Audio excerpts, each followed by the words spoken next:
What's going on, guys? Hope you're having an absolutely fantastic day. So, I know it's been a while since I made my last video, but today I went through an article that I absolutely had to share with you guys, right? So, pegged to gold, the Russian ruble bounces back. So, a lot of mainstream media is not talking about this. I think they have their own agenda. If I put on my tinfoil cap, I think they have their own agenda, and even the Russians don't really want this to be well known, right? So, Moscow, the Russian ruble has almost completely recovered from the drop suffered from the sanctions imposed by the United States and its allies, right? So, I'll get into why the Russians don't really want the rest of the world to know this as well, right? In a bit, right? So you can see that pre-war the ruble was about 1.3 cents against the USD, and after the war, basically it fell like 40%, right? And this was the meme that people were making, like, oh, one ruble is going to become ruble, right? So you can see after they peg it back to gold, it's actually recovered basically all its losses, right? So what's happening here is basically 5,000 rubles will equal to 1 gram of gold, right? And this is basically, Ray Dalio has these three types of money, right? So the first type of money is basically gold and silver. I don't know why we as humans chose that in the first place, but gold and silver. And because this gold and silver is too inconvenient and too much constraints on it, because you can't divide it, you can't carry large amounts on it, especially some other places they use copper and stuff like that, right? And then it becomes type 2 money, which is basically hard asset backed paper money, right? And hard asset backed paper money is basically the bills that people use, but there is some form of hard asset backing it, right? So for most countries, we are using the third type of money, right? So the third type of money is basically fiat money, and fiat money is the one that all the Bitcoiners and all the cryptocurrency people are complaining about, right? Because fiat money can be printed without anything, right? Basically, the central bank just decides to print, they can print, right? So the third type of money is the most prone to abuse and the most prone to cause hyperinflation or also big debt crises, right? Because you have to remember, all these bills are basically claims on something, right? They're not just pieces of paper.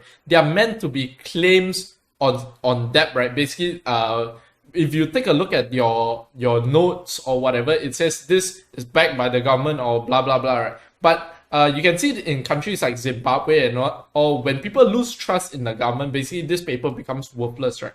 So yeah, basically 5,000 rubles equals to 1 gram of gold, and if you basically just count 5,000 rubles to USD, you can see that it's about $61.8. And 1 gram of gold in US dollars is actually $62, right? So what does this mean?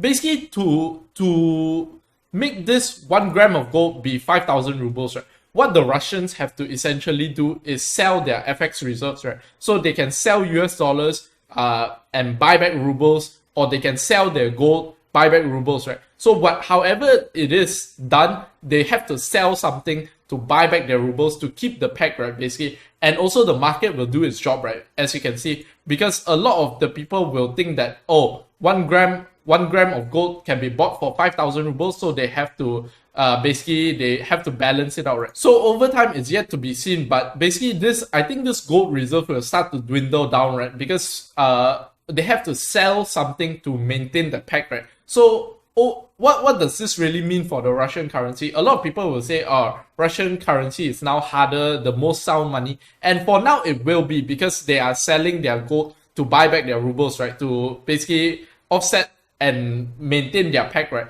But what is going to happen to the whole country? So nothing really will change with the country, other than the rubles within the country are going to be stable, right? So there will not be all these inflation headlines that you see, or Russia will have 20% inflation or what. This will basically be evaporated overnight, right? But here's the main issue. The main issue is that nobody is producing anything in Russia. Everybody, basically all the companies that were selling food, McDonald's, whatever company it is, are all leaving Russia, right? So the economic activities for these rubles are basically zero, right? And if you take a look and think like that, even if they peg it at 5,000, right? Basically, what they're going to have to do is continue selling their FX reserves, right? And this is the reason why I say even the Russians don't really want people to know about this news, right? And this is basically on like a random news site. This should be on Bloomberg or CNBC or something like that, right? But CNBC and Bloomberg are all not talking about it for some reason. So even the Russians don't want the world to know about this. So basically, if the world knows about this, they're going to continue selling rubles, right? Because if you continue selling because there's no economic activity or anything, right? So the currency is actually still worthless, but there is the gold backing that currency. So if you sell the rubles, basically the central bank has to buy back the rubles, right? So they are continuing to buy back, right? And the second thing we have to definitely talk about is this is maybe Russia's saving grace, right? Because Russian President Vladimir Putin also signed an agreement under which foreign buyers will be required to pay ruble for gas, right? So a lot of these buyers are basically already starting, especially the smaller one, with less negotiating power and also less holding power, right? Means they really need the gas, and they don't really care about all this like sanctions and all, right? Because technically Russian energy is not sanctioned, so they're actually free to do business, right? So basically what this will do is this will create demand for the ruble, right? So if you know anything about the petrodollar system, this is exactly how the dollar became the strongest currency on the planet, right? Because basically the US went around the planet and made all these deals saying that you can only buy oil in US dollars. So what happens? Before you buy the oil, right, you have to exchange your foreign currency into US dollars, which caused the US dollar to strengthen, right? But that's the topic for another video, right? So what can we learn from this video? Basically, we can learn that hard money, the type 1 and type 2 money are still the preferred type of money, right? Because if you go to type 3 money, of course you can see crazy inflation, crazy debt spirals and all, right? And also you have to really see what is happening, right? Because this gold reserves if they start dwindling down, right? If they start reaching let's say they are approaching zero or something, right? Which will maybe take years of that or decades, right? So a lot of people will not talk about this because it will take years or decades. Who really cares, right?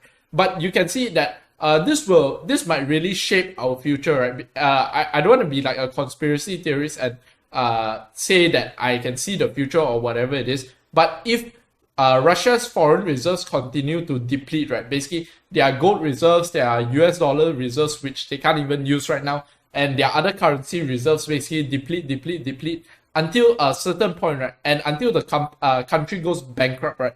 This is where in 5 to 10 years, we will see if this happens. This will be a huge issue, right? Because if a big country like Russia goes bankrupt, guess what they're going to do? They're going to go become very aggressive. They want to take wars and they want to basically take more resources for themselves, right? Basically, that's how World War II happened, because Germany had no more resources and all the allies were squeezing them for more money, more gold and all this, and then they decided enough is enough and they basically waged war, right? So yeah, hopefully this is a short-term thing, because I think Putin is just trying to float the currency for a while before they finish off whatever their mission is, and then the confidence will be restored back to normal, right? But even after that, I think the sanctions and all are going to hit them very hard after that, right? Because even after they walk out of Ukraine, you think the US is going to say, oh, yeah, since you ended the war in Ukraine, you killed and displaced millions of people. Yeah, it's fine. We're just going to lift the sanctions. No way that's going to happen, right? So this is actually, if you read Ray Dalio's books, right, it's very interesting, because a lot of the things that are, a lot of the seeds that are planted, right, takes 10 to 15 years or even longer than that to germinate into huge issues, right? So basically what happened in World War I caused World War II, right? Because after World War I, basically after they signed the treaty, I forgot what treaty it was. I think it was the Treaty of Versailles. After they signed the treaty, what happened was they basically forced all these losers, right, the losers of the war, to pay them back excessive amount, right? And you can see a decade after that, World War II happened, right? So yeah, now we are pushing Russia to the brink. We will see in 10 years or in 15 years, people might not even remember this video, but I probably will. So in 10 or 15 years, we'll see what happens with this, right? So yeah, if you did enjoy the video, if you learned something, do help me smash up the like button, hit subscribe, and also hit the bell button. With that being said, have a fantastic day and peace out.